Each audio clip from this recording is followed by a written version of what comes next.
Hello, everyone. Welcome to The Reason We Learn. I'm your host, Deb Philman. At The Reason We Learn, we aspire to be part of the solution. The purpose of this show is to take a good, honest, potentially painful look at the way kids are being educated. We know we can do better, and this is where we'll talk about how. Let's learn something.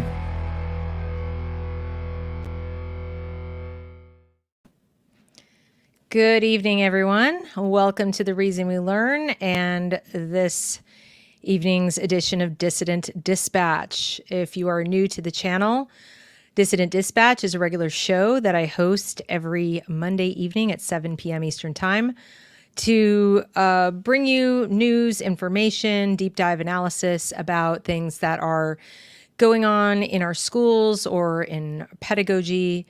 Hello. Hello, Adrian.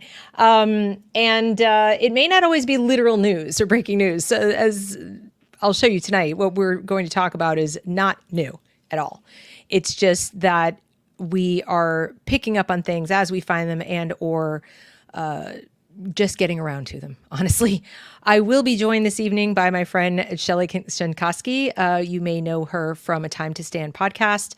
She has also been featured on Tim Pool recently, talking about, or actually debating, a more left-leaning educator about what's going on in our kids' schools. And she is becoming quite the voice for our kids, especially because she lives in California and is sort of on the kind of bleeding edge of where a lot of the stuff is being road tested or has been road tested, and it is gradually making its way to the other states. I hope that you will recognize that what goes on in California does end up getting to the other states. It doesn't stay there at all. In fact, if it's in California, it's in New Jersey, because New Jersey is pretty much the California of the East Coast. And from there, it just kind of spiderwebs in towards the center. So Kelly will join us as soon as she can. I think she's, just getting home now. It's earlier there on the West Coast. Okay, here she is. And there she is. There hey, she Deb. is. How are you? Good. How are you? Good. So I introduced you and I reminded people that what happens in California ends up happening everywhere in very short order, or is already happening other places. It's just that California is the first one to get around to make laws to say the thing that you don't want to happen is now law. Or the thing that you don't want to happen is now, like, we take for granted. What? Where have you been? We've been doing this for 10 years under the radar. So you're kind of our California canary. I think we should make you a t-shirt that says that. Kelly Schenkoske, California canary. So welcome. Thank you so much for joining me, especially because this was your topic. For those of you who don't follow Kelly on X, first of all, you should. But she posted something there, I guess it was about a week ago, about hip hop pedagogy. Now, it wasn't the first time I'd heard of it, but it was like the first time I'd thought about it in a really long time, because when I first heard about it, I thought it was one of those trendy things that people were doing to just, like, Schoolhouse Rocky, like, let's just teach stuff with music, and I put it out of my head. But you've brought to the fore that this has been ongoing for decades, a concerted effort to use music, as we've always used music, to make things more memorable. There are some good ways to do that. We'll talk about that. But to use it to teach kids critical theory or to immerse them in it. Maybe even if it's not explicit in lyrics, it's just to immerse them in a kind of cultural critical pedagogy that uses music to drive the point home. Am I pretty accurate? And that's kind of the point of bringing it up now. Yeah. I mean, some of the people who promote this are talking about how they're pushing towards a critical consciousness using. It's just so bizarre that this is something we're even talking about, Right, exactly. I never in a million years thought that we'd be talking about how hip hop has now become a critical pedagogy. Right. And it's not even now. Again, I have to reiterate, we're going to show people that how long ago this came to be. But before we dive into this, I would like to ask those of you here already to please like and share the broadcast so others can join us live if they would like. If you're watching on the replay, thank you. Please think about sharing the broadcast so others can see it and hear it. Also, do subscribe to the channel if you're not already a subscriber. And if you want to follow me on my other, other channels. I'm on Substack. So is Kelly. You have a podcast, A Time to Stand. And I hope they will start following you also on X, because you will get great info. I pilfer her stuff all the time. I make no apology. I go out there and I scarf things down so that I can bring them to you here. But I got lucky. I got the real deal this time. So let's dive in. What I've done is I've taken a bunch of links that Kelly has curated for us, and I've put them in an order that makes sense to me to have Kelly react to, and then we'll sort of analyze them in that tag team way that we do, and we'll go through them. I'm going to start initially with some information for you about why music is used to boost memory and why we use music in teaching at all. Okay? Because let's lay the groundwork. Let's lay the foundation for it's not a bad thing. We don't want to send the message out that using music to teach, I hope people are listening, using music to teach, even using music to, as Tim Pool pointed out on the show you were on, indoctrinate if it's, we're teaching kids something they're not, like religion or, that we as parents want them to know. It's not automatically a bad thing. This is how we pass on our culture. This is how we reproduce culture. So it works for reasons, neurological reasons. We'll talk about that briefly. Then we will show you some of the literature going back at least a decade, if not more, about the use specifically of hip hop to advance critical pedagogy, which is Marxist. I think we have covered that ad nauseum on this channel. If that's a new concept to you, if you're watching and hearing that and saying, what do you mean critical theory, critical pedagogy? Well, you've got to go backwards and do some homework, but it is Marxist. Please, for the moment, take my word for it. I think you would agree, right, Kelly, that if we say critical theory, we're talking about a Marxist concept. Maybe neo-Marxist, but there it is. Now, we'll show you a little bit of the history. We'll dive a little deeper into the language and the things that they're saying and the premises behind it. And then, of course, we will incrementally take on those premises and take it apart and tell you why we are of the opinion, and I think we're in agreement here, that it is a problem, that is not something we think ends up being good as they claim it is. We don't think it's even neutral. We think it's actually not a good idea. So, we ready? Ready. All right, let's go. All right, so I've got so many different pieces of material up. Let's go to the first one. All righty. Why does music aid in memorization? Anybody out there in the audience have any ideas about why it does? Before we go into that, feel free to drop them in the chat. If you have knowledge of this subject, please share it with us. So this is from the Wall Street Journal, going back to 2014. The words to a holiday song bubble up to the surface of the brain even decades since last hearing the tune, yet recalling a bank account password can put the mind in a twist. Neuroscientists have long debated the brain mechanisms related to memory, but they agree on one thing. Information set to music is among the easiest to remember. One expert, Henry L. Roediger III, professor of psychology at the Memory Lab at Washington University in St. Louis, explains how songs easily stick in the mind. The hippocampus and the frontal cortex are two areas in the brain associated with memory, and they process millions of pieces of information every day. Getting the information into those areas is relatively easy, says Dr. Roediger. What is difficult is pulling data out effectively. Music, he says, provides a rhythm. What has more rhythm than hip hop, right? Provides a rhythm, a rhyme, and often alliteration. All that structure is the key to unlocking information stored in the brain, with music acting as a cue. So that's a really condensed explanation for how the brain does it. Yes, mnemonics, music can be a mnemonic device. Then we have this article from Northeastern Global News. This is more recent. This is, I believe this, what does this say? This is from 2022, but still. And it says, published in Nature's Scientific Reports, this person, Psyche Louis, an associate professor of music, found that for older adults, they have found some wonderful things for helping memory with people with Alzheimer's and dementia, using music to help them retain and or make new memories.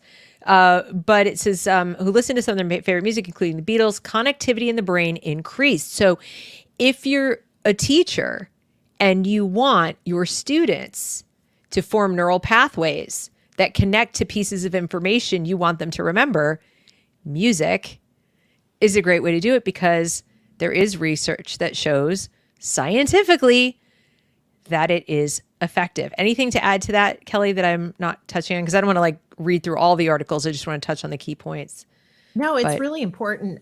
Music is unique, and it's special, and it's cultural, and it's so many different things to so many different people. But absolutely, there is this component of our memory systems, and the way that those operate, and the way that music plays a vital role in that.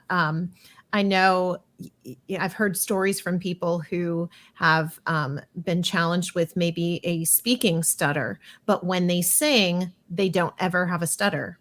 And so there's really significant impacts of music into our memory, into the way, and I think it's something that it's a field that researchers are still navigating through. I mean, I think about just the absolute genius of some of the people who are musicians who have different neurological conditions in which they're actually using music as not just a form of therapy, but it's almost like they have this developed musical ability in the midst of having maybe what would appear to be like, a neurological condition or a setback or something like that. And so I do think music is powerful. I know I grew up on all kinds of music, and it's true the way that they use it in education. I actually, for a period of time, I was in marching band when I was growing up. I was in the school choir.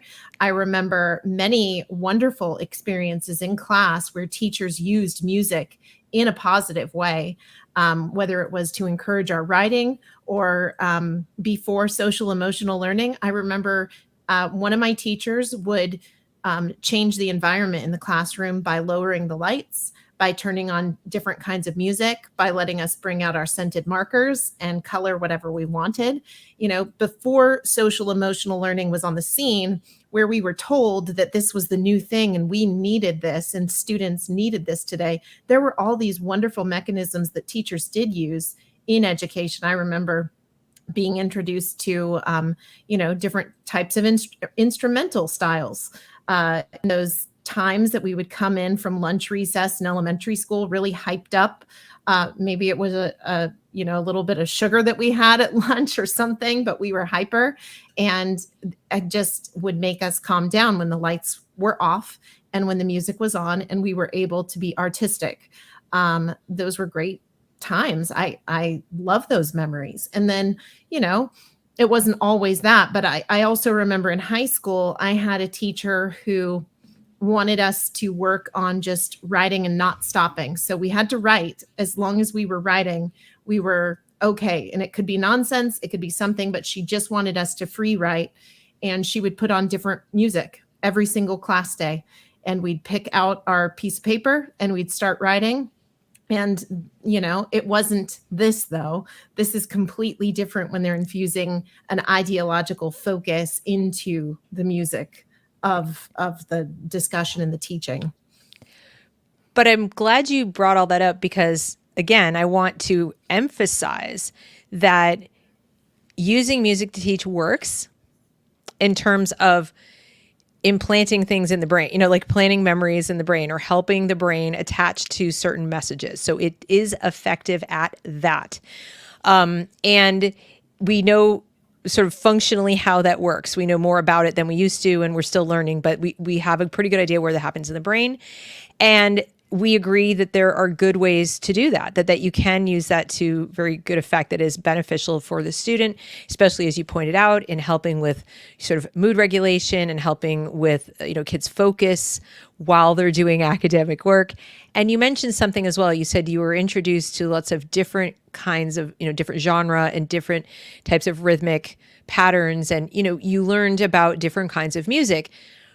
And we'll come back to that. as a concept later, why that's important. But I just wanted to highlight those points, that it's really important to set the stage when we start criticizing hip hop pedagogy, that we are not saying the use of music in the classroom is somehow Marxist. We are not saying that. Like, I know that people take things wildly out of context, but see, already, here's somebody already taking it out of context.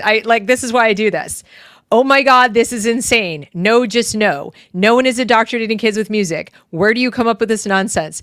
Well, first of all, we didn't say that we're indoctrinating kids with music, did we? We're 15 minutes and 41 seconds into this show. What we're saying, and we haven't even said it yet, what we're saying is that hip hop pedagogy has some problems, okay? And that it is being used, and the use of it, not the music, the use of this kind of pedagogy is part and parcel of an entire program of indoctrination into a new worldview. Yes, we are saying that, but that's not using music to indoctrinate. It's we'll get to it. But this is exactly what I mean. This is exactly why we do this. No, nobody's specifically using music for that purpose. Then let's talk about, okay, so here's another paper, Neuroscience of Music and Musical Appreciation. So we can learn, there's so much out there. There's so much evidence to support the claim that using music absolutely does help solidify memories in the brain. The question we're asking is, what memories do we want to put there? What do we want the kids to remember? How do we use it well? And how do we use it for maybe not the greatest of intentions? Okay, that's our point.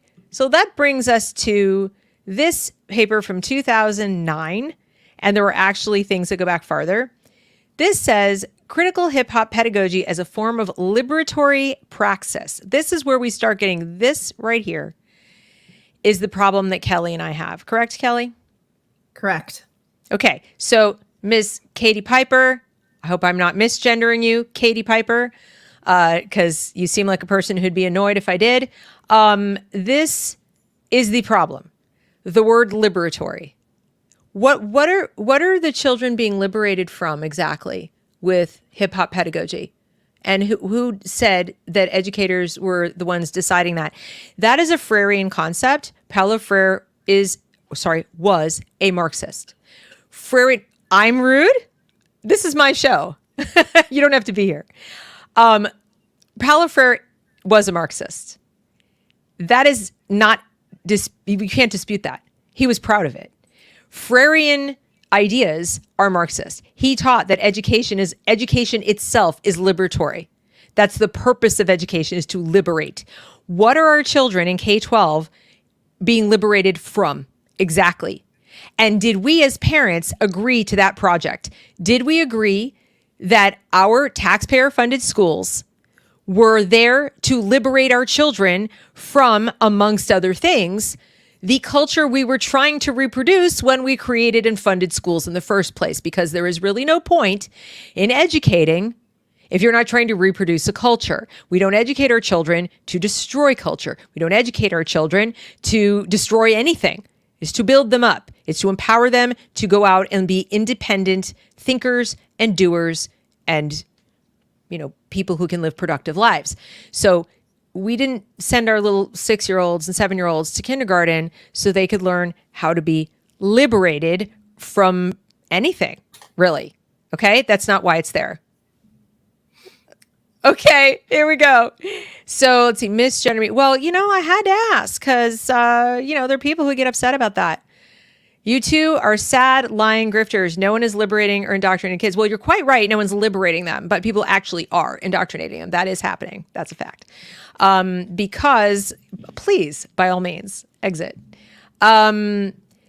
Because ideas and concepts are being taught to our children way before they have the knowledge to address them themselves, and without our knowledge, so we can't say anything against them. And then when we do say things against them, we're lied to that it's even happening, and so on. So hip hop pedagogy is another one of those things that is being used as a liberatory praxis Here it is. It says, this article uses Paulo Freire's problem-posing method, youth participatory action research, and case study methodology to introduce an alternative instructional strategy called critical hip-hop pedagogy, otherwise known as CHHP. And that's an acronym you will see today. Okay. This approach attempts to address deep-rooted ideologies to social inequities by creating a space in teacher education courses, so the teachers are being taught this first, for prospective teachers to re-examine their knowledge of hip-hop as it intersects with race, class, gender, and sexual orientation, while analyzing and theorizing to what extent hip-hop can be used as a tool for social justice in teacher education and beyond.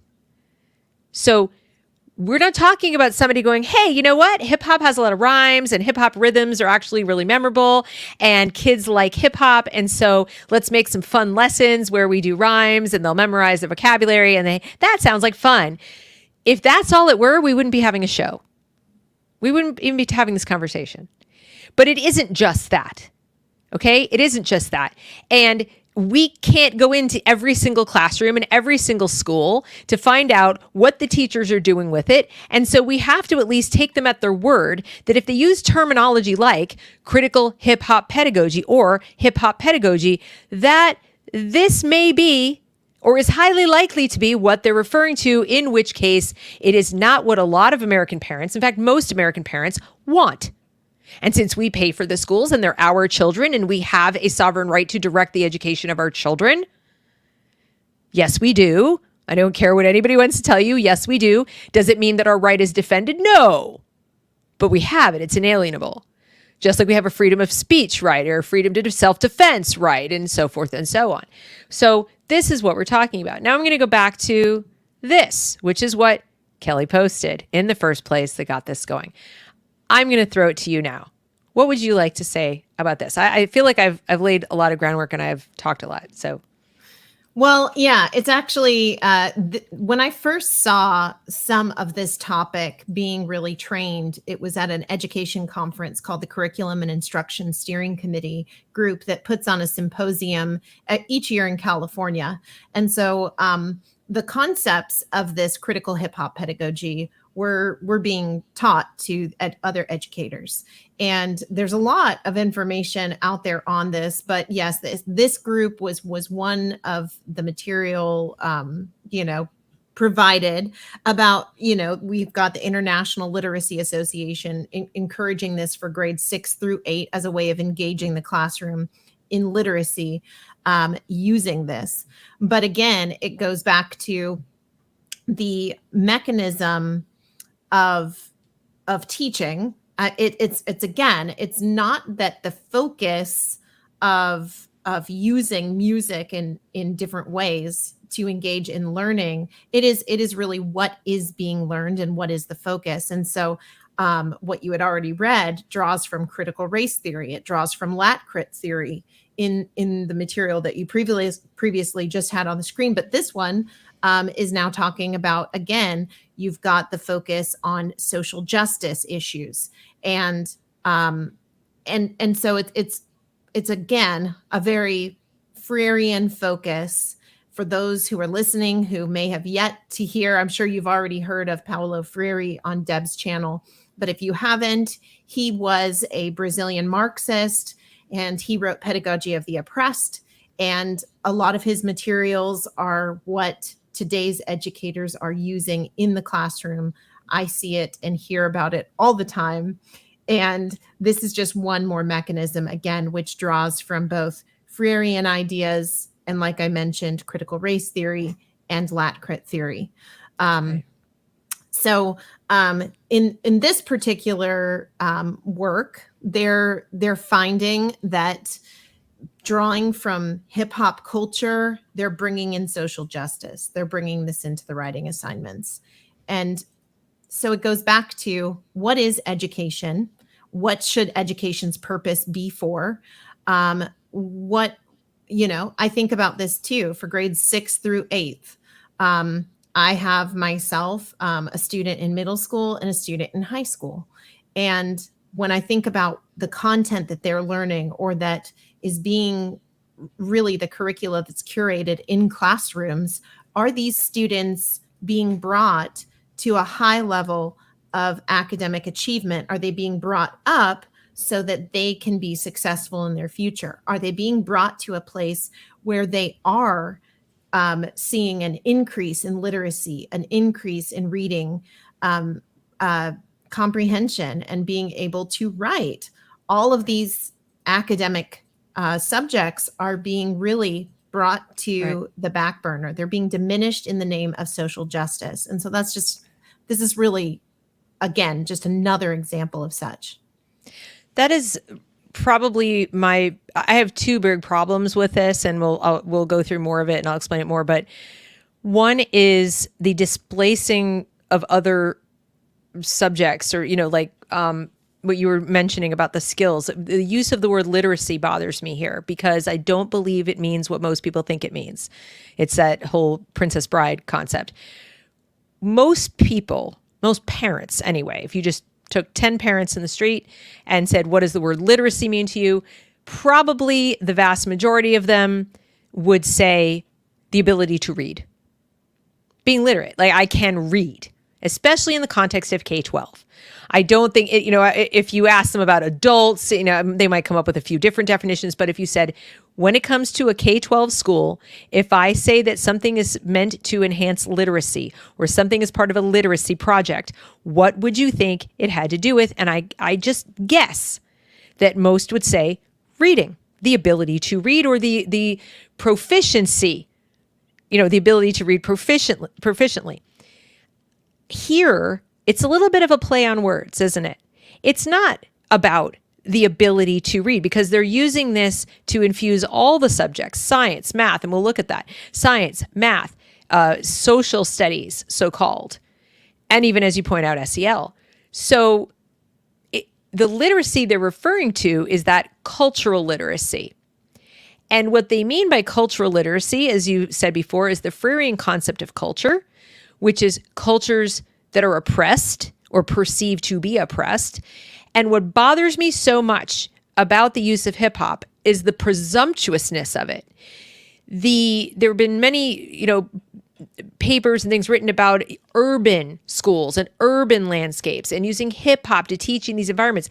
How presumptuous do you have to be to assume that it's uniquely going to help urban children, which to me is code switching for black and brown, to be literate, least of all in what they presume to be their own culture? So, in other words, do they need to go to the K-12 school to learn more about the culture that they are presumed to already be consuming by the school?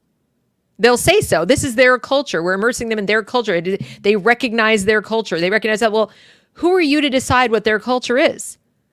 You don't know. That's assuming that every person who's black and brown has the same tastes, has the same interests, plays the same music, etc. And that's just false. We don't really say that about other people. We say that about minority cultures. And that, to me, on its face, seems presumptuous and not more than a little bit racist to say, let's use hip hop. That'll work. Secondly, if it's true, to the extent that that is an art form that is consumed by this population, who are you to decide what they need more of or what to use? Isn't school a place to broaden our horizons and broaden our minds and expose people to different art forms and different cultures? So if diversity, equity, and inclusion means anything, wouldn't we want to expose the urban kids to, let's say, country music or folk music or classical music or something? I mean, there's already classical music in the urban landscape with symphonies and so forth. But what I'm saying is there's a presumptuousness to this idea that here's how we'll help the kids read. We'll use hip hop because they already like it. Well, maybe they do already like it, but so what? Why does it then follow that that's going to help them read, if they even meant literacy, which they don't, or that it's going to help them be culturally literate if it's their own culture? So they're just going to be culturally literate in their own the culture they're already literate in, if what you presume to be true actually is true. To me, it feels like one of those movies. You remember Blazing Saddles, where everything was a stereotype, and we couldn't make that movie today. But part of what made Blazing Saddles so funny was the leaning into the stereotypes and going whole hog with it and taking it and pretending to take it seriously. I feel like with some of this, that's what they're doing.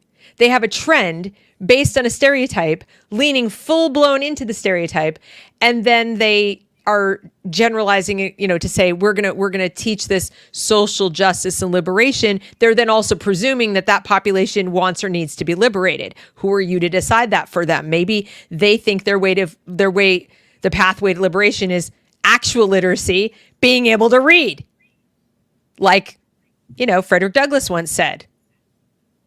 That's yeah.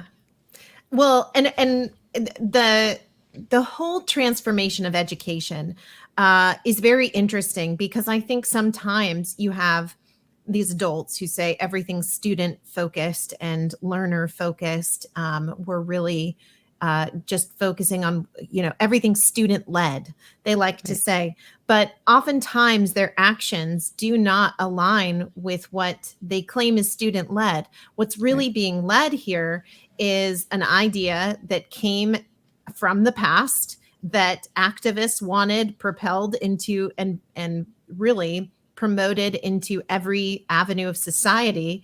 And a lot of kids oftentimes, I cannot describe how many times I've heard parents say, oh, our kids are in school and they just know that their teacher's a social justice activist, and they just kind of get through it.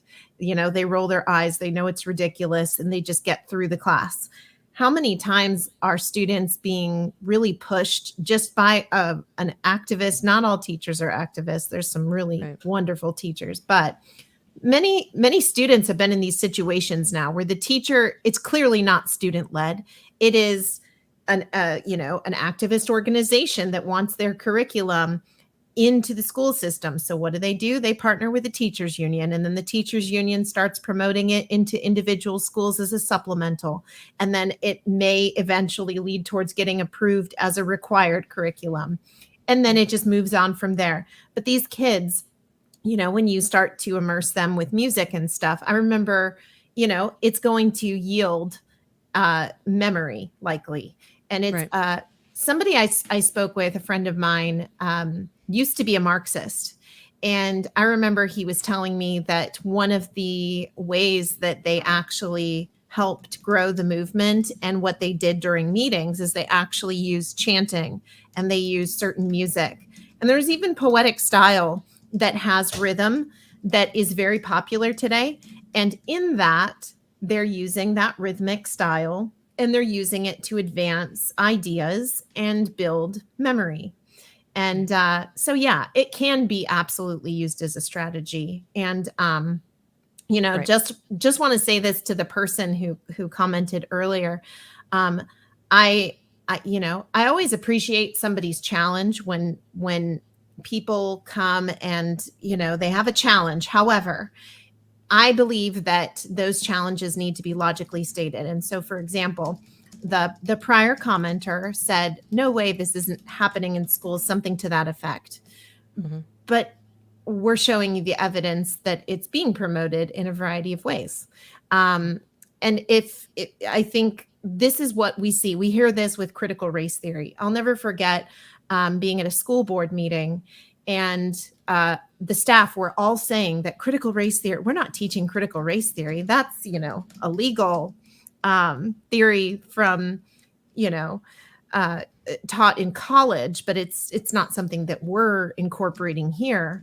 Well, all I had to do was do some digging on the web, and then I found this KQED article, and sure enough, their curriculum specialist had stated that they had incorporated critical race theory into their ethnic studies. And yeah, it's just this idea that it's not happening. It's not there. It's just a distraction, and it's off focus. Obviously these things are happening. And so that's why we're talking about it. We're making people aware of what's going on because it's just one other avenue. We've seen the topics of SEL. It now is its own pedagogy where teachers are, and it's just being woven into everything. Exactly. And, I want to remind people, this says grades 6 through 8. children going into 6th grade typically are around 11, right? Something like 11-ish age range, 11, 12. This says, note, the teacher leaders of this unit were careful to select song lyrics that do not contain mature language. Well, there's a blessing. But rather examine mature subject matter, exploring social justice issues such as poverty, community violence, and lack of quality education. Now, why? And before anybody says, well, you don't want to teach kids about poverty, that's not what I said. It says social justice issues. Poverty is poverty. Community violence is community violence. Lack of quality education is lack of quality education. Calling those social justice issues is a political statement. That is not a fact. That's an opinion. So in other words, no one's denying that there's poverty or that, look, when we read about, for example, I read Huck Finn. He certainly lives in abject poverty, right? He's homeless, effectively. We read other books about people living in poverty. As a kid, I read all kinds of books about people who had nothing, right? Lived in rags. Community violence, same thing. I read plenty of books that had lots of violence. Lord of the Flies is full of violence. Really pretty bad violence. Plus, I read things about war and so forth, even in 6th through 8th grade. And lack of quality education, Oliver Twist couldn't read and was, obviously abused. So we're not suggesting that children should be shielded from all things that are unpleasant. That is not what we're suggesting. We're saying that when you classify those things for the children as social justice issues, you are implying that there's a causal relationship between some kind of oppressor and those issues. So people are only impoverished because of injustice. There's only violence because of injustice. There's only lack of quality education because of injustice. And I'm not even going to tell you whether I agree or disagree with any of those points. That's not the issue. The issue is that 6th through 8th graders are not in a position to agree or disagree. And that is where the indoctrination lives. The indoctrination lives in the term social justice. It lives buried in the presumption that there's an oppressor narrative that explains these concepts and these phenomena in society.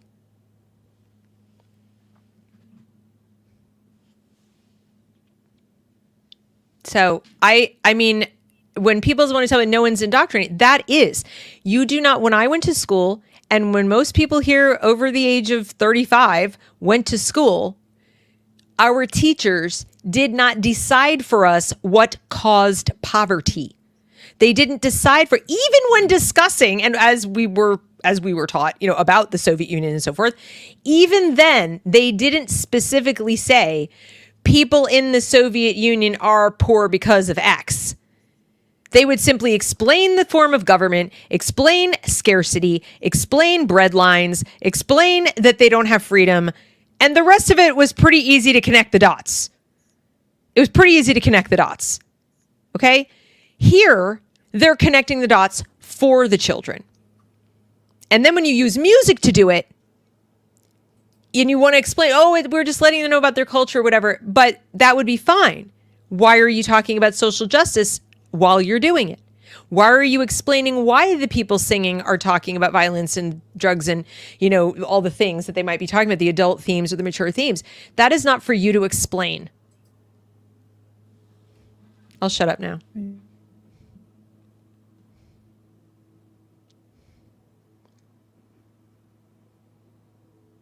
You're muted. You're muted. Sorry. It's just so insidious how it's in everything. And that's what I think about in watching this grow. The ways in which it's not just one subject. It's not just separate. It often starts that way. And then it weaves itself into different classes and all kinds of things because they're really seeing more and more. I'm seeing this phrase as social change. There's this effort and endeavor of using the school system for social change. We hear it from the SECUS organization, Sex Ed for Social Change, but it's out there in other ways. And so Right. this is just, I mean, I think about it, and I know we were talking about this earlier, is that when I was in school, there were classes that I had to attend, and I remember not getting much of anything out of them. And I was really, truly wanting to learn. But now I can't even imagine being in a class where the teacher clearly has a focus towards activism. You know, we're going to activate you. And the problem that people like DEI blogger here in the comments, obviously doesn't understand, is that it's really irrelevant whether Kelly and I agree with these opinions. Totally irrelevant. We're not suggesting that they instead substitute, some kind of music that we prefer. When I mentioned about country music or whatever, I was simply saying that there are a variety of different genres that people could be immersed in to learn a variety of cultures. I wasn't suggesting that they do that. In fact, I wouldn't necessarily. But the notion that this particular genre, first of all, is unique in the way it presents, that it talks about poverty, violence, loss, etc., is absurd. In fact, country music does do that. And actually there are other forms of jazz does that too. Lyrical jazz has some pretty interesting lyrics. So there are lots of musical genres that one could use if one wanted to teach social justice. Our issue is with the teaching of social justice, period. This is just one more mechanism to do it. It is not appropriate for children who are pre-rational, so they don't have the ability to think through these things logically and ask questions. Like, for example, DEI blogger writes, "Hey kid, sorry you have food insecurity because you don't have access to a grocery store. I can't tell you why. Your parents must suck." This is a binary thinker. This is a person who thinks that the only two answers to someone having, first of all, political term, food insecurity, the only two answers are that the person's oppressed, someone's oppressing them, someone's denying them access to a grocery store, okay? Or the parents suck. Like there's really no, so it must be that they're denied access to a grocery store because surely the parents don't suck. I have news for you. There's lots of answers in between. Lots of answers in between, including the parents suck, including they're oppressed in some kind of way. Depends on where they live. I don't know. But it's unlikely in the United States that they're literally so oppressed that they can't get some food. Okay? And as far as food insecurity goes, there's not having as much food as I would like, not having the foods I would like, and not living within walking distance of a grocery store in a place where I, would want to walk to it. Or the only place nearby is not a big grocery store. It's a small grocery store. It's a bodega, so it doesn't have lots of fresh fruit or whatever. These are some of the vicissitudes of living in an urban landscape. There are many variables, like dozens of variables that impact somebody's access to food based on where they live and what kind of transportation they have and what kind of budget they have. And it is extraordinarily difficult and really flawed thinking to just jump to the conclusion that some boot heel is on them oppressing them, or that it's a result of bigotry, or the parents suck. It's like most thinking people don't think either of those two ways. They look at the root causes and look for that. But guess who can't do that yet? Because they don't have enough knowledge of history, of social science, of urban planning, of economics, of basic, human nature, and anything else in 6th and 8th grade. That they don't have. There are adults that can't have an intelligent conversation around access to food. I've tried. And DI Blogger is clearly one of them. First of all, the notion that anybody literally doesn't have food, who isn't spending their money on drugs and therefore doesn't have food, like a homeless person who's hungry because they're spending their money on drugs. But as far as children, we have foods, we have EBT cards. There, kids who do go to school are fed. In urban areas, they're fed at least 2 meals a day, breakfast and lunch. They're also fed all summer. So access to food or having no food, there's nobody in America who has no food except by virtue of some behavior. Absolutely not. There is a behavior you could trace back. They're either not going to get it, or they don't have understanding of where to find it, which is also partly on them, or they're spending the money, or they're using the food that they have to trade for drugs. So no, nobody doesn't have any food at all. We throw food away. You can go to the back of the grocery store and dumpster dive and eat. I'm not saying that's a great thing. I'm just saying there aren't people who are literally starving in the streets of America. That is ridiculous. But 6th and 8th graders can't think through these social justice issues to even decide if they are social justice issues. And I think that parents in America have a right to say, I don't want my child's education focused exclusively on a political issue that I may or may not agree with. But even if I did agree with it, I've met people who do agree. I've met people who think that there's a social justice issue related to all of these things. And they still don't want their kids immersed in this in school. They want them to learn to read. They want them to learn to write. They want them to learn math. They want them to learn science in these objective ways, following Enlightenment principles in the way classical liberalism used to be. They don't want a postmodern free education.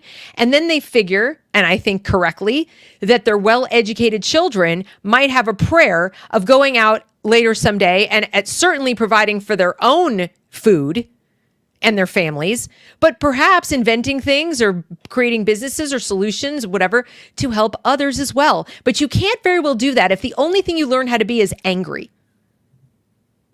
If all you're literate in is lots of problems, there's lots of problems. I'm super literate in the fact that there are problems in the world and water is wet. What are you going to do about it? Yell and scream and whine and cry and blame people who are older than you, tear it all down and burn it all down. And this is going to help poor people without food. How exactly? I don't get it. So no, 6th through 8th grade is not the place for social justice. Sue me. I wanted to point. So go ahead, please. I was going to point out exactly what I was up higher. What I was talking about earlier about social change is actually stated there up higher. If you scroll up. Okay. Let's see. Where do you want to go? Right here. Okay. On the top right, it says, and while investigating topics such as the construction of identity and its use as a tool for social change, hip-hop pedagogy relates more to the realities of these students' world. So right there, again, a tool for social change. That is the big topic in education right now. Students are coming to school and they're being used by the curricula to move them towards social change.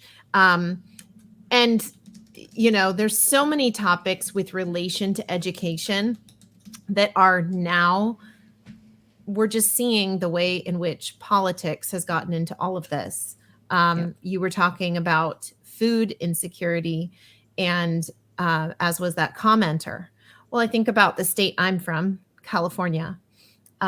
We have incredibly high taxes. We have incredibly high gas prices. I remember going on a road trip experiencing Arizona, New Mexico, Colorado, and Utah, and seeing their gas prices, their cost of food. Many times I've been out of state, and food that is grown in my state is way less expensive in other states. And that always comes as a surprise to me because it's more close to home here. But we have incredibly high tax prices in the state of California, high gas prices, and all kinds of high. I mean, our DMV prices are really high, but are we seeing the use of funds really benefiting the citizens that live here? Right. There's incredible waste. All you have to do is talk to somebody who's worked, in different capacities to see all of the waste that occurs. Right. And it's really sad. And so while, this is where I also think that those ideas of, we need X, Y, Z because there's food insecurity. Well, let's draw back a little bit. Why is there food insecurity? Maybe it's because the actual, it's kind of like so many things. We pay taxes, and where does that go? For an average family on a lower middle income basis to fill their gas tank with gas, is really ridiculously expensive, as are, energy. Energy is another big one that we're seeing change tremendously. Everybody where I live is watching their gas and electric and their water bills. They're ridiculously huge. Right. But is there this benefit? No, it's benefiting big companies. And that's what we're seeing in education as well. There is a tremendous amount of money that gets poured into education right now. And then guess what? It's not going to the students. It's going out to big companies. They're getting contracts left and right. And so the taxpayers pay higher. The money goes into the schools. And it's really widely not benefiting the students. I'll never forget when I was growing up, there was so much work done on the football field, so much work. And then next year, after all of this, putting in this nice grass and everything and painting and all of that, everything was changed the following year. And I thought to myself, they need to improve their buildings. They need to improve curricula. They were using old books and all kinds of things, but it's how the money is used once it is received, how it's allocated. And so when people are upset and they say things like there's food insecurity, well, maybe you've been voting for a system that increases taxes on its citizens all the time. And that creates difficulty all across the board. And then perhaps, there's real issues, because people can't afford it. And just to point out again how long this has been going on, these things have been going on since, they're citing studies going back to 2004, 2002, and so on. So this is not new. It's pretty old. They say here, most recently drawing added attention to the issue of police brutality, hip hop artist J. Cole released a track dedicated to teenager Michael Brown, who was killed by police in Ferguson, Missouri. Well, what's misleading about that, and what students are going to learn that is misleading, is while he was killed by a police officer in Ferguson, Missouri, the police officer in question was absolutely not guilty of any kind of brutality. There's been a whole film made by people who went looking for the truth, a black man in particular who went looking to find out the truth and found out that what ended up killing Michael Brown in many cases was this kind of apathy and lack of focus on what really matters in the community. And their schools have fallen apart, and there's no discipline, and there's fatherlessness, and all kinds of problems have happened in Ferguson for the past 50, 60 years. Okay, that have not been addressed. They just have lip service, but not addressed at all. And you have a kid who grew up in that environment, who had a really negative attitude towards police to the point where he put his life in severe danger and charged first of all, tried to steal a police officer's gun, which is really ill-advised. And then when he was told to stop, charged the police officer. That is, you're going to end up dead. And any police officer is going to shoot that person, charging them because they could end up dead themselves, especially someone who had previously tried to steal their gun right out of their hand inside their police vehicle. So the evidence is crystal clear. The eyewitnesses, almost all of whom were black, said the same thing, that the narrative of hands up, don't shoot is a lie. The song is a lie. And this is being taught to 6th through 8th graders who were not old enough to remember it, and they're not likely to watch the film Who Killed Michael Brown, which I strongly recommend to everybody. If it's still on Netflix, it might be Prime. It's excellent. Shelby Steele made the film. It's really important that we not be teaching them lies on top of political narratives. And that's a lie. Michael Brown was killed by a police officer. No, he was not murdered. No, it was not police brutality. And it doesn't matter how many songs you write about it that say that it wasn't. That's factually incorrect. So, this is, they're twisting it, and that's not helping any student. This has lesson plans, etc. The teacher doesn't need to do any work. They just go in and teach this.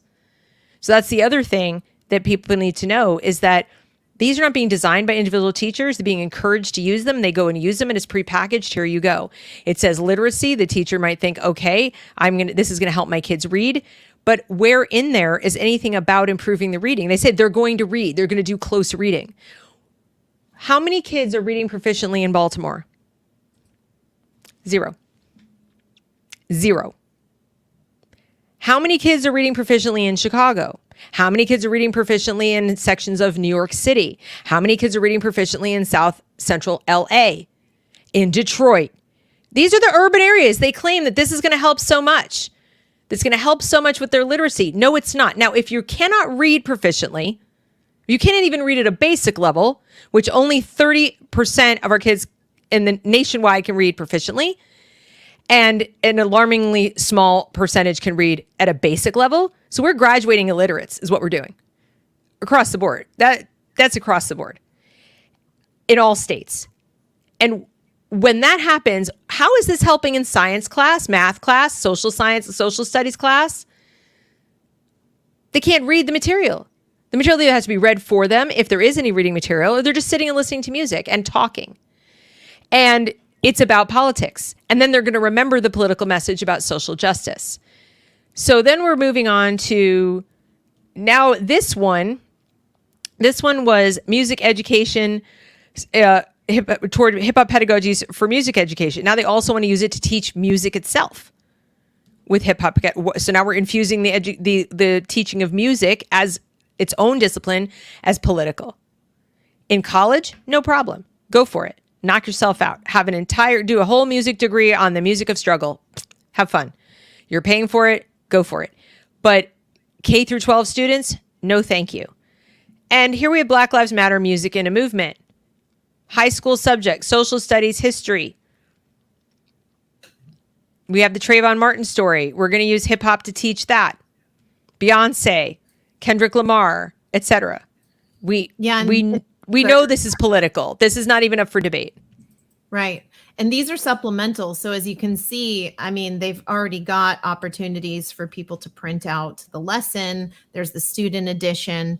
There's this entire website is chock full of different materials for the teachers to use in the classroom. Right, exactly. Now, it's been asked, so I'm all about full disclosure. This full access to the article, I don't have access. I'm not going to pay for it. So you want it? Here you go. Here is the link. By all means, you go pay for the access and read the article. Come back and send it to us and tell us how I lied. As far as the United Nations report card. Okay, the Nations report card. Let's take a look. We come in here and we want to look at the reports for, let's see, where is it? The dashboards. Go to the reports. They used to have this right up front. How convenient that they've moved it. Data Explorer, long-term trend. We don't need to use the data tools home. Okay. State profiles. You can go in here and you can look at the states, grade 4, grade 8, grade 12. What were we talking about? We were talking about Baltimore, Maryland, right? We were talking about Maryland. And you can go in here and you can look at the overviews, mathematics. We can go in and find reading, average scores. Does this look good to you? They're diminishing. So I'm a liar. Basic. Is this acceptable? This is proficient. This is basic. All right. 2022. Maryland. The lighter one is the national public. Not doing so great, but Maryland is below. We know for a fact, you can Google this if you don't believe me, that not a single graduate of all the high schools in Baltimore is reading proficiently. Go look it up. So this is reading. Is this helping with literacy? Using hip hop in the classroom? It's going down. If they started doing this stuff in 2015, which is basically when it first really came on the scene, 2015, it's not looking so good. Critical theory started being put into the schools, like hardcore, at around the same time, at around 2013, right within the Obama administration. bam, tanking. And it wasn't good to begin with, but it was on an uptick. And then we get here, and what happens? Boom. And how many kids in Maryland reading and at the advanced level? Zero.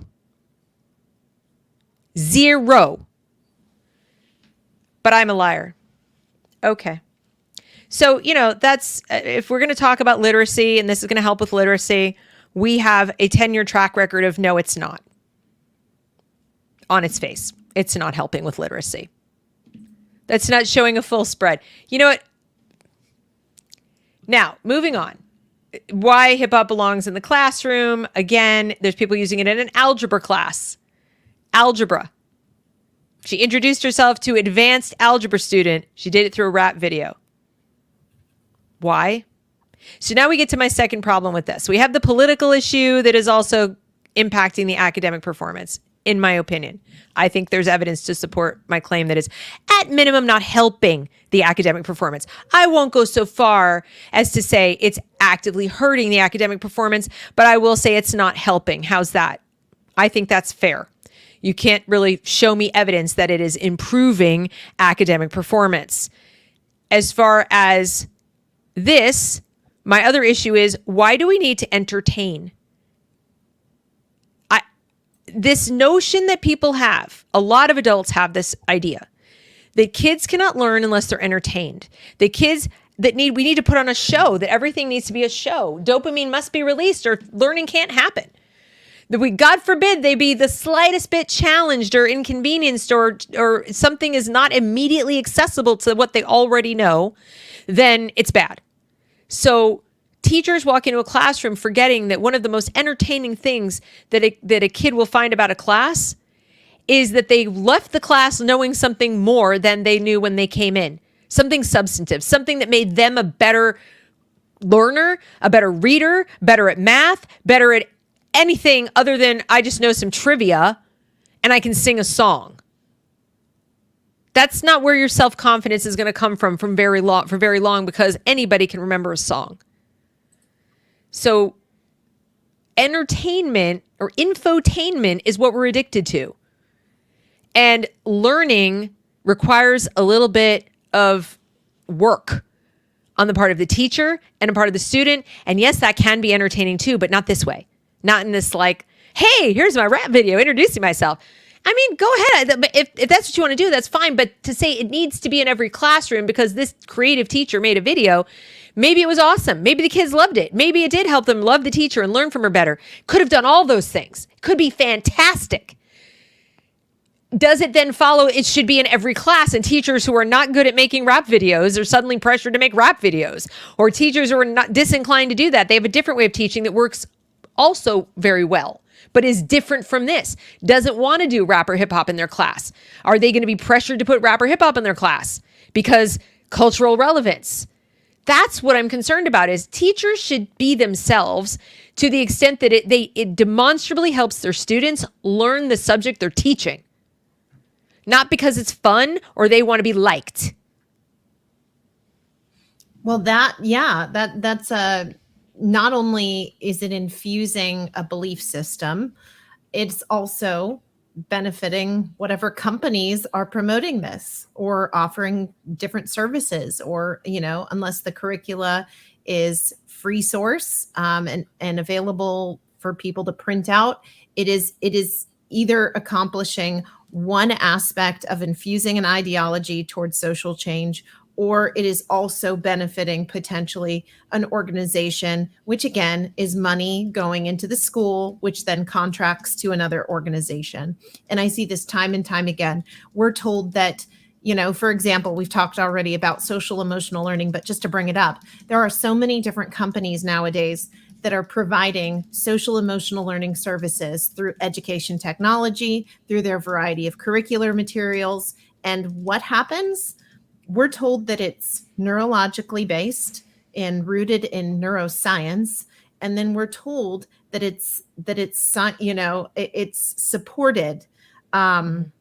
Evidence-based is the term that they love to use, evidence-based. But in reality, how much money that would have gone to students are now going to these companies, creating this so-called social emotional learning. Now, Deb, I was laughing with you earlier about this, but it's so true. I mean, yesterday I was on the beach going for a walk, and then right before I get to my car, these 3 adorable puppies that somebody had just, chased us. And then they were so cute. Oh my gosh. And I thought to myself, when I was growing up, we had a lot of classrooms that had animals there. And I understand there are some teachers who are starting to be allowed to bring an animal on campus. But man, oh man, social emotional learning is really not having the impact that it claims to have. And it's got a lot of concerns and red flags, but it is benefiting these corporations and organizations. Oh, yeah, they're making big money. Yep. Yeah. And then in reality, there's all of these other tried and true opportunities to increase education that are being missed. And I mean, if there ever was a social emotional learning, it would incorporate probably some kind of animal on campus. Because I'll tell you what, they're just being around. Not everybody is a pet person, though, but I sure love dogs. Right. All right. So humanizing education. Humanizing it. Yeah. Lecturer Aisha Upchurch talks about the transformative power of hip hop in education. So again, I try to approach these things with an open mind. Hip hop, I have some issues with some of the hip hop lyrics and themes as being adult and, not necessarily suitable for an all ages environment, et cetera. Although I know that kids listen to it at home, and I know that they listen to it on their own, and that's fine. That's their parents' choice or their choice, whatever. I just think in a school setting, we do have to watch out for language and so on, because not every kid is, at the same level of wanting to or being able to process this stuff. But it's not about the hip hop. I really got to stress that. It's not about the hip hop. It's not about the rap. It's not even about using it in schools if you're cleaning it up, right? It's about the social justice piece of it. It's about the presumption that kids need this in order to learn. Can it be supplemental? Can it be a nice addition, like you said, in a music class, or possibly even in an art class or a class about social studies or something like that, talking about the artists themselves, the history of hip hop, the early influences that influenced the hip hop artists. What it's done. First of all, hip hop is a great story as far as lifting people up out of poverty and creating millions of jobs. I mean, there's a great story to be told in terms of the economics of hip hop. There's all kinds of great stories to be told around it, but it's not only a story of struggle. And even if you told the story of struggle in the context of the songs, it doesn't necessarily have that social justice piece to it. For example, my daughter's reading A Raisin in the Sun right now in our homeschool program. For those of you who haven't read the play, it's very much a book that you would want students to read if you want them to appreciate, the history of racism in America, because it is glaring, right? It's a play from the 60s. There is a film of it. It's a wonderful book. She read it. She read the play, and then she wrote me a note. She said, "You didn't tell me it was going to make me cry." It's really moving, and you could not possibly read that book and come away from it erase it. Like it's a classic example of how we read great literature, and we would be changed. If we had racist thoughts or bigoted thoughts, you couldn't read that book and hold on to them for very long. You don't need someone finger wagging and going, "You're white, you're a racist." Okay. But the book doesn't say this is social injustice. In other words, doesn't explicit because you can see it in the story that the neighbor from the welcoming committee is a racist and a bigot, and that's unjust. And that what he tries to do is wrong. And the things that happen in the story are just wrong because wrong is wrong. Treating people badly is wrong. The students don't need a teacher to translate that for them and lay blame in a specific place where it encompasses millions of people, not just that neighbor guy or people who agree with him that you might meet, but all people who look like this. Giant difference, gigantic difference. Same thing talking about poverty.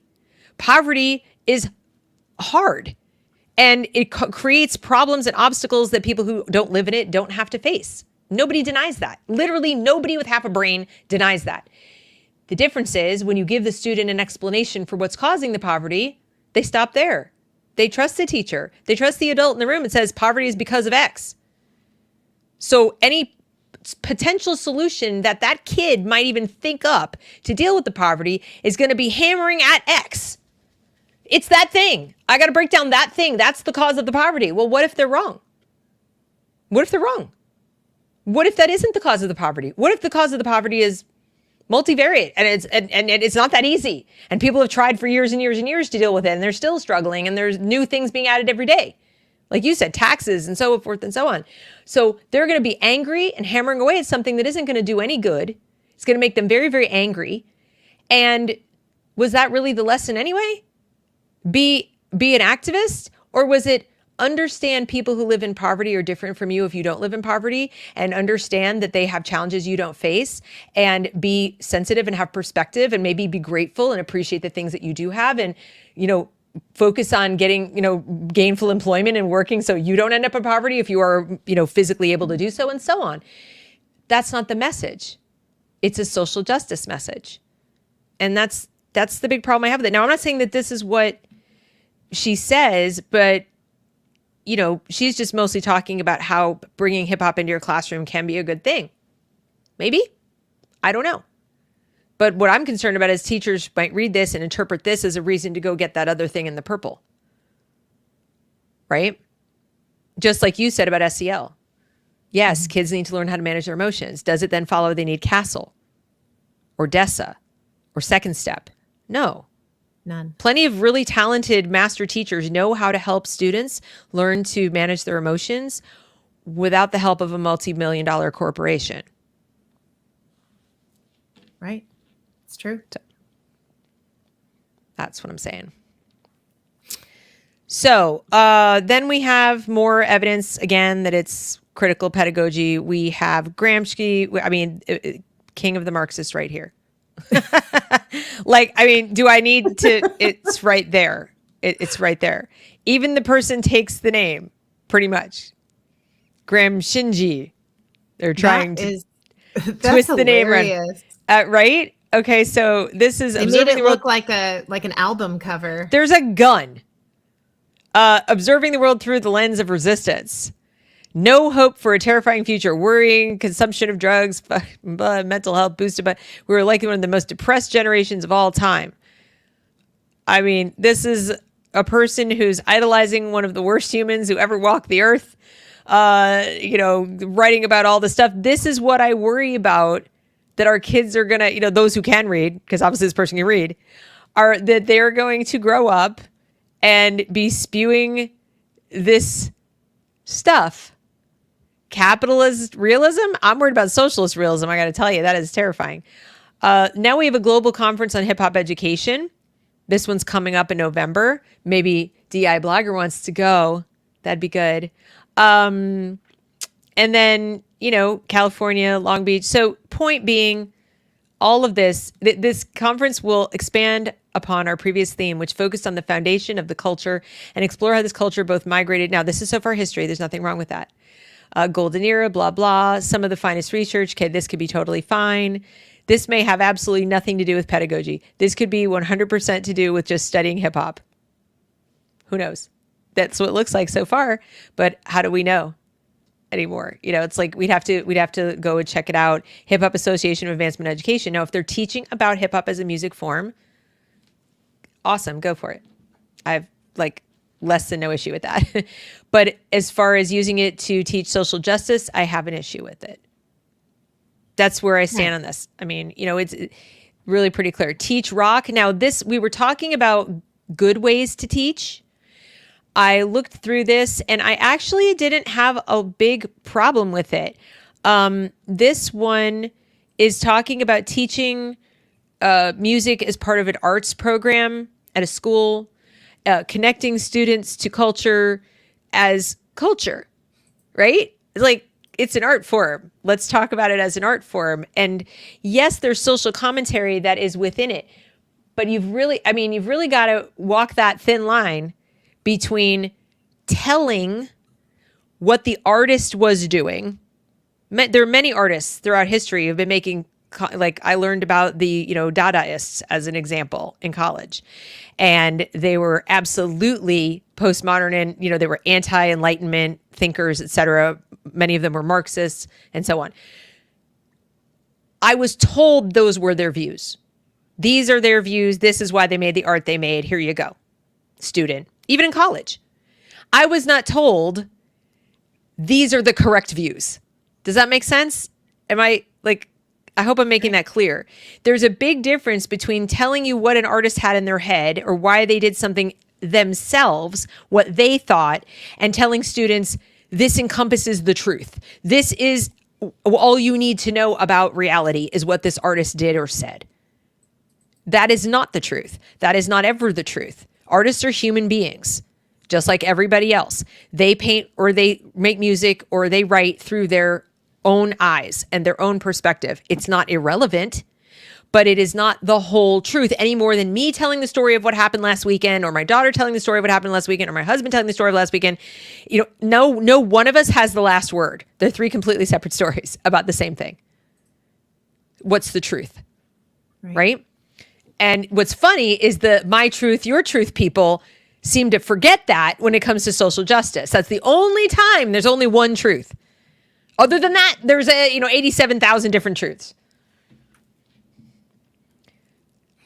So anyway, this might be more along the lines of, hey, you want to teach rock and roll or you want to teach stuff to your students. You teach rock. Like they're the same ones with the BLM lessons. Oh, they are? Okay, never mind. I take it back.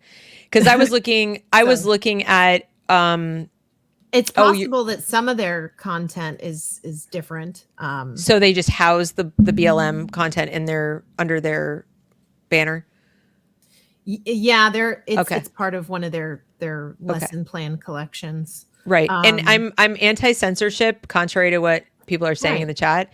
And so if a group like Teach Rock says, look, we're going to just be a clearinghouse for all the lessons that could possibly be and whatever, my point is to reach parents and say, if your kids go to a public school, which means pay for it with your tax dollars, and they're K through 12, so they're minors, and you need to know that when they talk about hip hop pedagogy, it is absolutely connected to social justice education. It's not separated. They're not separated. Now, that is different than a teacher going, hey, I'm cool and I made a hip hop video to introduce myself to the class, doesn't necessarily mean they're using hip hop pedagogy. You have to look a little deeper. But if you see CHHP or they tell you we're doing hip hop pedagogy, isn't it wonderful? There is social justice education going on in the classroom and they're using hip hop to do it. And it's being portrayed as the last word on these issues. So the students can't possibly challenge it. They can't. They can't for two reasons. They don't have the knowledge and they don't have the social credit in the classroom to do it. Think of what it would take to go up against a teacher and the rest of the class to challenge the messages of a hip hop song. Good luck. Have fun with that. Look at what I'm an adult. Look what I'm taking in the chat. I'm challenging the pedagogy and look at the abuse I'm getting. Now imagine your heckling. It's not abuse because I'd have to actually care. Whatever it is. It's trolling. It's whatever it is. But look at what I'm getting over here in terms of flack. Now your kid is in school, the place many of you probably send them to get socialized, and they have a DEI blogger equivalent in their class who they have the temerity to say, I don't agree with this. I don't think this is right. I don't believe in social justice education. And, I like the song well enough, but I think he's wrong about Michael Brown, or who knows what the kid might have the temerity to say. And that's a rare kid, by the way. But let's say this unicorn child exists and says these things in the middle of a middle school, 6th grade class. What do you think is going to happen? And how likely do you think the teacher is going to be DEI over here talking to the kid?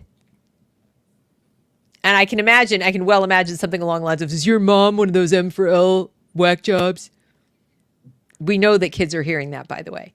We know that kids are getting retribution from their teachers and their classmates because their parents are outspoken, as I am, about this stuff.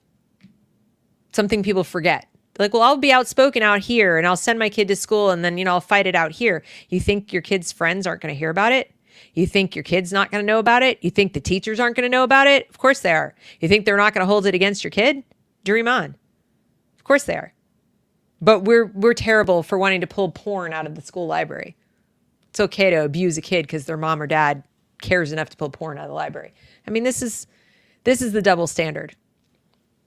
Yeah. And they've redefined what a book ban is. The last book, ironically, to be banned in the United States officially by the government, ironically, was Paulo Freire's book. Interesting. I did not know that. Yes. In 1960, I'm going to get this wrong. You can Google it. It's either like 64 or 67, but in that time frame, in my lifetime, it was banned briefly. Obviously, it's not banned anymore. It's been taught in graduate schools. I was in graduate school 89, 90, and it was assigned reading. So, yeah. He's a very popular guy. Oh, he's the guy. He's the guy. I mean, they really love him. They taught it to us like the exact words were, teaching is a political act. Your job is to liberate your students. Now, this was me in class, same as I'm doing now, but at 21. What am I liberating them from? Right? And at the time, they didn't have cis as a term, and they didn't have heteronormative as a term. They just had things like the patriarchy. They had, you know, Western capitalist oppression. It was all Marxist speak.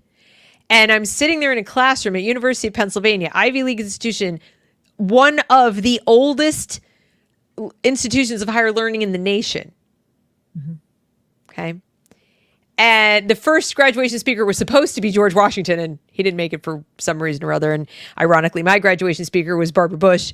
And the joke she made at graduation was, he couldn't make it, but his hair eventually did. We all laughed. We thought that was funny because she had the white hair. Anyway, I digress. But even then, you know, I'm sitting there in this American school and I'm like, so you're preaching anti-American, pro-communist messages at a bunch of teachers in a master's degree / certification program. And we're going to go from here and become state certified in the state of Pennsylvania to teach elementary school. Elementary school. It was actually, for me, it was through middle school, but, you know, it was elementary through middle school. We're going to be certified and credentialed with a master's degree, a master of science, no less, in teaching. Wow. And you are preaching Marxism at me. And so I will give the professor, credit. The professor was a hardcore Marxist, disagreed with every word out of my mouth, but did not shut me down for saying what I wanted to say. I didn't have a lot of friends in the class, but let me write the paper I wanted to write, gave me a good grade on the paper I wrote, said, I disagree with every word that you've said, but you wrote it well, so I'm giving you an A. And if teachers like that still existed and they were still teaching in the schools, I'd have less of a problem with it.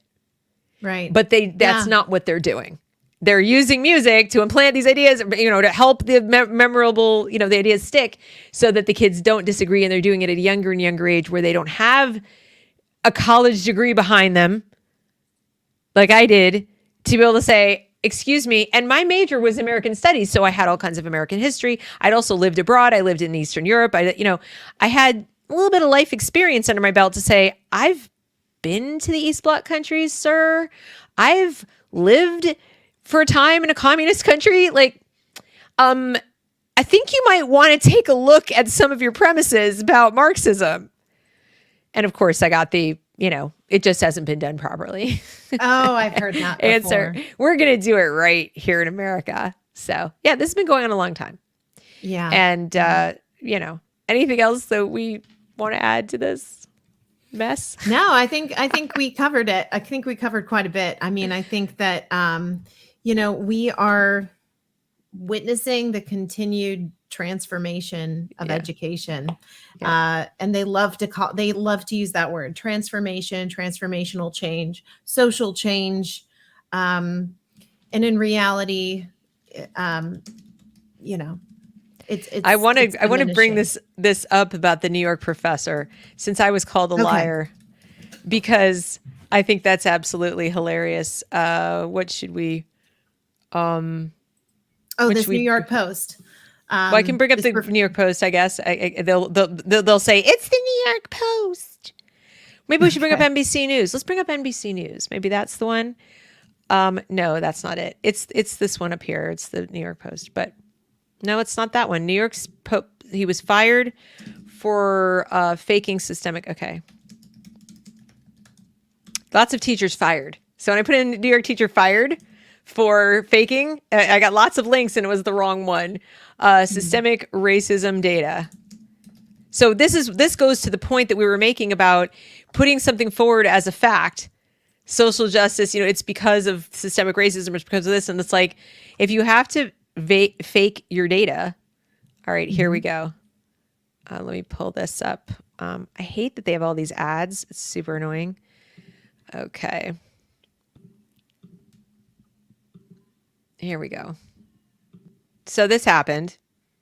This is in August. Professor fired for faking data to prove lynching makes whites want longer sentences for blacks. 6 studies retracted.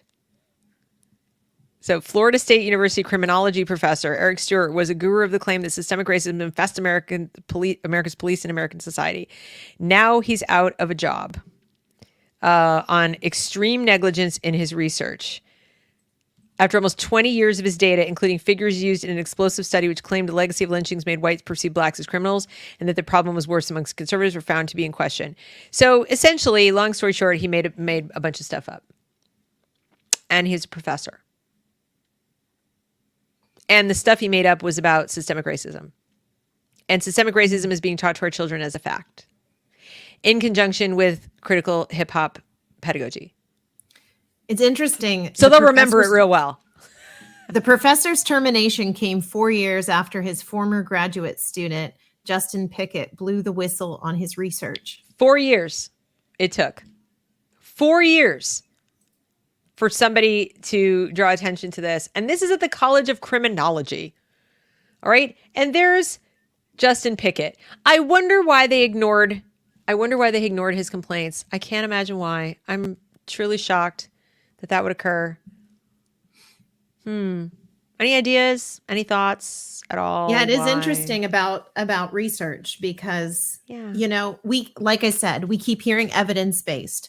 It's rooted in neuroscience. We hear that all of these, teachers were sold on cueing reading, and they were told that this is the next big thing and it's going to work. And what have we found? It's just diminished students' ability to read, and they're going back to the older methods that worked. And it's really sad to see. I mean, but I think it also teaches us, whether it's parents, grandparents, aunts, uncles, or educators, we need to be scrutinizing the programs that we hop on to and buy into. We need to, not just be baited into a marketing pitch. I mean, I remember over the summer, the hotel that we were at, Deb, right before there was an education technology conference happening. And at that conference, there were a lot of wonderful people that I got to meet who were there. Companies, educators, lots of great people I got to visit with. But these education technology companies, they're in the lobby, they're having meetings. And one decided to have a meeting like right next to me at this same long table. So, I mean, they're talking about all of their marketing tactics, the ways that they're going to get optimal buy-in from the schools, the ways they're going to get optimal buy-in from the public. And then, they pitch it. So we need to be asking, where's the evidence? Let me see it. Well, where's the evidence? And is the premise correct? First of all, find the premise. Find it. Look what we did in that first thing where we had to find it, where it said social justice. So, and this is where they get you. They say, are you opposed to teaching about poverty? You don't want to teach about racism? You don't want to teach about these things? Like, where did I say that? I never said that. These are facts. These are realities. I do question how soon and to what depth we teach about them. But if the purpose of teaching about them is solely for teaching social justice or critical theory, then no, I'm opposed to it. If the purpose of teaching about them is just to say, look, here's a novel and here people are living in poverty and that happens and, so forth and so on. Okay, fine. Parents don't take issue with their kids learning about the real world or learning about real issues. We just think that burdening them at a young age with the notion that it's on them to fix it, or that their parents and their grandparents are some kind of evil oppressors just because they're alive or were alive, is wrong. Just because you're alive doesn't make you guilty of anything. Just because you belong to a certain classification. Marxists love to do that. They love to dump people in classifications. As I said at the beginning, one of my issues with using hip hop is the presumption that this is the best way to reach minority students or urban students. It's a way, maybe, but is it the best way? Marva Collins taught her kids Shakespeare, Plato, Aristotle. They were the throwaway kids of South Chicago, and they were quoting, Shakespeare by the time they were in third grade. Is that of their culture? Why not? They live in America, and this is Western culture, and they speak the English language, and Shakespeare is one of the greatest writers of the English language. Why does it not belong to them as much as it belongs to anybody? Why not? James Baldwin said so. All of that art belongs to all of us. It's not culture specific.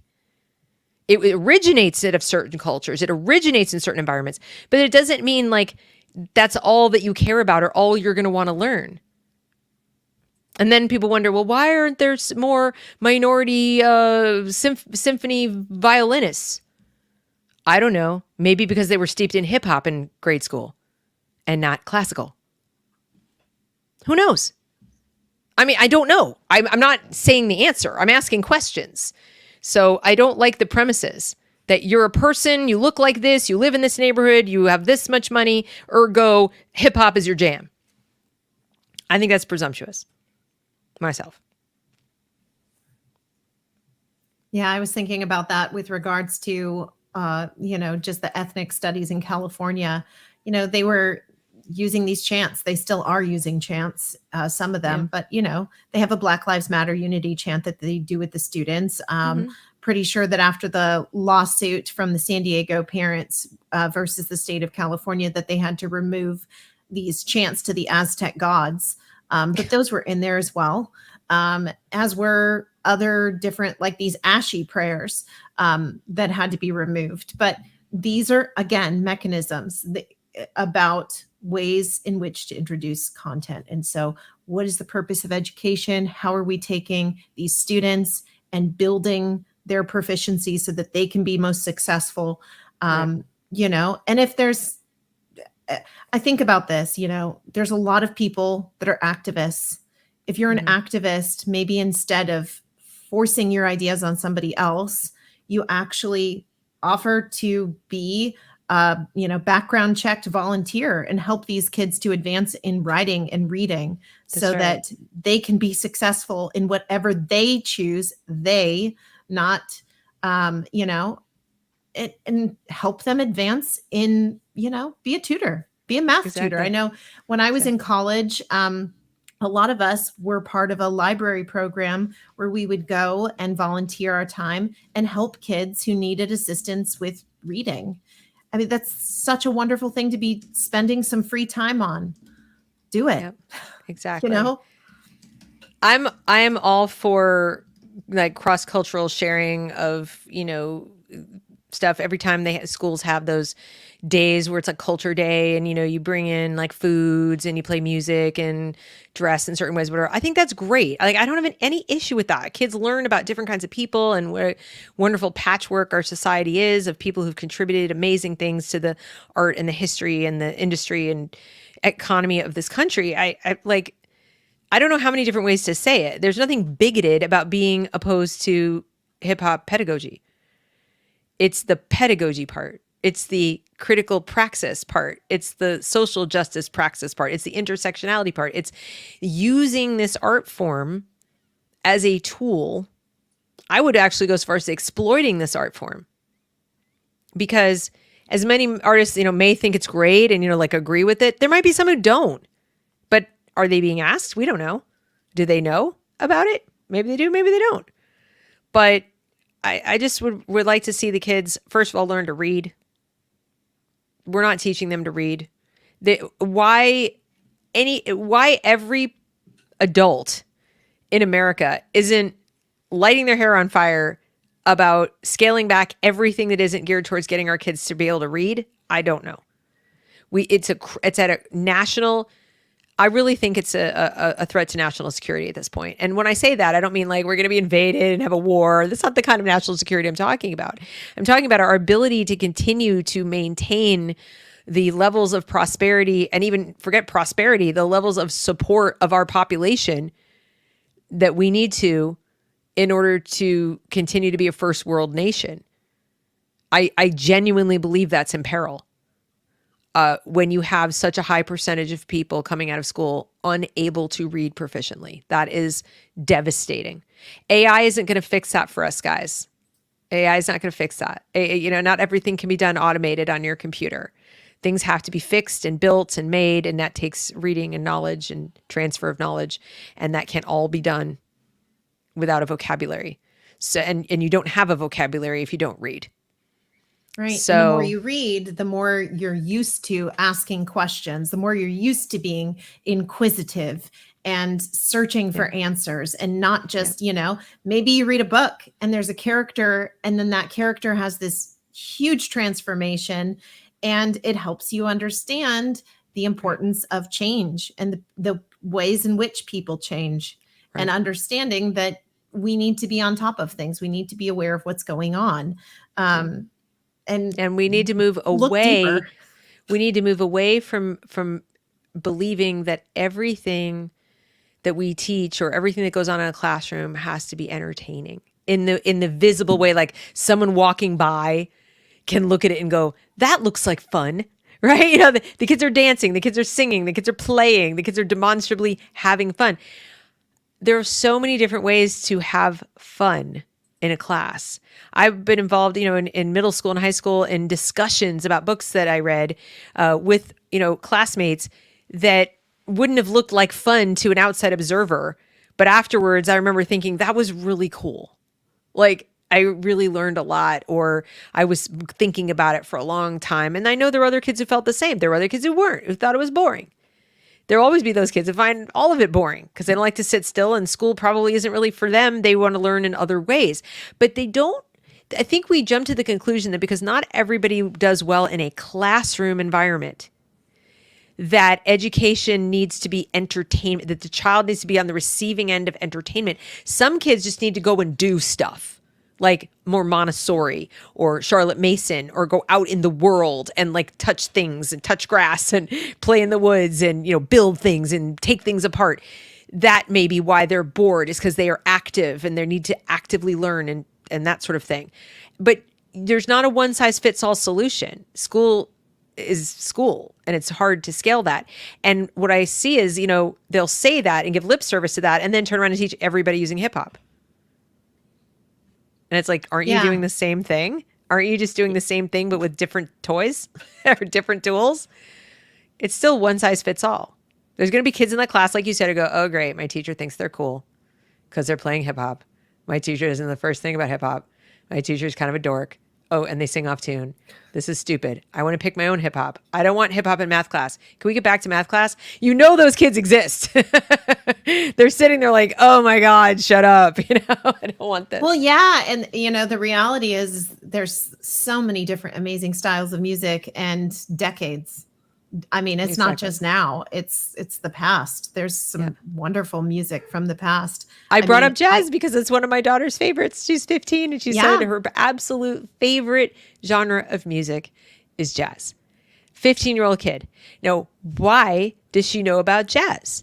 It's not because somebody played it for her in school. It's not because I even played it for her. It's through her own exploration of music using, just Spotify and different things. She heard something in a movie or whatever, and she started playing it, what this is similar to that, that's similar. Kids are pretty good about finding out what they like. And for us adults, like if I had tried to like create a class around something I thought would be fun for her, I'd probably fail. In fact, I know I'd fail.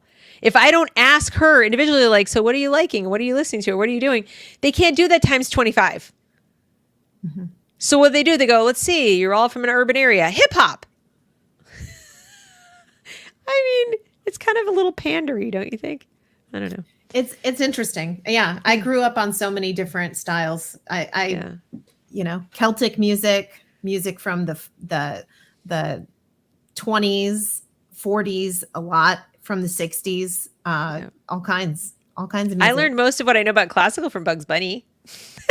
I'm kidding. I mean, well, I'm sort of kidding. I started getting interested in classical because of Bugs Bunny, but I learned more of it other places. So anyway, anything else that you want to add about this before we do our goodbyes? But I feel like we've covered this pretty well, why we have a problem with it, what it is, how music works in the brain, why we have a problem with them using something that works really well to implant memories, to put in social justice. Yeah, I think that's the thing. You and I are both, we're proponents of education. We want children and teens to advance, and we want them to be able to learn how to truly critical think, not the way it's being changed today. We want to see, we want everything to be better. So much well, you know what? I better. keep going back to that question of, you know, the one that DEI blogger said about, you know, it's kid, you don't have any food because this, because that. And let's roll that back a little bit. It's not the job of the school to tell the kid why he or she doesn't have access to food if they don't have access to food. That's not the job of the school to tell them why. Think about that for a second. So let's say the kid shows up and has tattered clothing. Like they have just old rags or hand-me-downs, or the pants are too short or whatever. Is it the job of the school to tell that kid or tell all the other kids in the class why that kid has tattered clothing? Or is it their job to just act like they don't? In other words, I was brought up, the good character is in treating the person like any other person, and they're probably self-conscious about it and don't make a big deal out of it. And it's certainly not your job to tell them why it is so. If you think you can help them, you might want to pull them aside privately and ask them if they would like some help, if that's something you're inclined to do. Oh, I have some other, you know, do you want some clothes or whatever? But even that, I would be careful about. Because some people have a lot of pride and they don't, you know, or maybe they like their clothes. Maybe they're wearing those pants because they're their favorite pants and they don't want to change them and they don't like to wear clean clothes. Who knows? It's not, maybe not your business. But it's not the job of the school to tell the kid why his life circumstances are the way they are. You can't possibly know for certain. It's incredibly intrusive, possibly even like hurtful. So I just question the whole premise. So you're going to teach the whole class that people don't have food because the little kid sitting over there doesn't? Weird. Don't you think? Yeah. Like, why are we accepting these things as at face value when people say them? Right. Kids need to learn that da-da-da-da-da. And I'm always going, why do they? Right. Who said so? Why do they need to learn that? Like, are they not going to be able to get from today to tomorrow if they don't learn that? And how do you know that's the truth even? But we need to do that more, guys. Parents, teachers, you know, taxpayers, please ask more questions when people say kids need X and they're not the kid's parent. Be very wary of people who tell you what kids need when they're not talking about their kid. Right. Okay. Right. That's just my guiding principle. I don't presume to know what somebody else's kids need other than an education in the basics, which I think we can agree on: reading, writing, math, basic science concepts, stuff like that. All right, Kelly, you're a gem. Thank you so much for letting me ramble on and rant a little bit, and for putting up with me trying to respond to our charming troll. But, well, no, I mean, people are going to say stuff, and if you're going to put it out there, I'm going to try to respond, rationally, if I can. Any last words? We can find you at Time to Stand. Also on X. At Kelly SKE, yeah. And then I'd just like to dedicate this podcast to Miguel Cardona, the U.S. Secretary of Ed. His playlist is chock full of hip hop, you guys. And a lot of it had explicit content, and he tweeted, but then he deleted it. So we'll just dedicate this hip hop discussion to him. Yes, and let's dedicate our efforts to restoring some semblance of sanity to education in America to the people who died on this day in 2001. Right. So may they rest in peace. May their now grown adult children be able to find good education for their children, and so that their memories are never forgotten, because I'm worried about that. And so that the memory of an America that actually did put the Bill of Rights and freedom of speech and things like that first, and understood that a child was a child and not a young person. You know what? I want to say something about that, because that was such a beautiful time that after so many people came together in this country, and it was something unique. I mean, I was in high school when it happened, and I just remember the way in which I saw Americans truly, truly come together and support each other, to think about all of the people that chose to run into those buildings that never came out. As someone who's, my own dad is been a career firefighter. When he would get called to fires in the summer, because in California we have fire season, you just never know. And so he actually went to New York afterwards to try and help afterwards. And that's just what you do when you work as a first responder. Right. But you're right. New York was my hometown, and I was living in Boston at the time. I was not yet married. I was getting married the following year. But we went to New York City the week after. Everything was cordoned off, like you couldn't get to there. But we went and visited every single firehouse in Lower Manhattan, including the one where they lost almost everybody. And we donated money. We brought them food. We did, it's like we just showed up. We didn't know what else to do. We wanted to do something because we felt so powerless. I felt so powerless. The unity was tremendous. The people, just rallying around, and like you said, the respect for first responders, the respect for average people, just average people, because most of the people that day who died were just regular people. They weren't famous. They weren't in dire poverty either. They were regular people going to work, going about their business, who were just living life and or traveling to go somewhere or whatever. And it was just I just feel like we owe them and their children to do the best we can to just save our rights. And if we don't work on this education thing, we're not going to. We're not going to. It has to be, your culture only gets reproduced if you teach it to your kids. And when we teach the stuff like we showed you tonight, instead of it's getting displaced. It's not getting replaced with something good and beautiful or better. It's getting replaced with anger and frustration and bitterness and resentment, fear, lots and lots and lots of fear, lots of anxiety. And I don't think that's healthy for anyone, but certainly not for a country of people. So that's kind of where we're at. But thank you so much for coming. Thanks everybody else. I really appreciate it. And I hope you will consider subscribing to the channel if you're not already a subscriber. Like and share the show, and do follow Kelly on X. And we will see you next Monday with another show about, I have no idea yet what, but there will be something. I promise there'll be something. Okay. All right, you guys, have a great one. Bye-bye. Bye.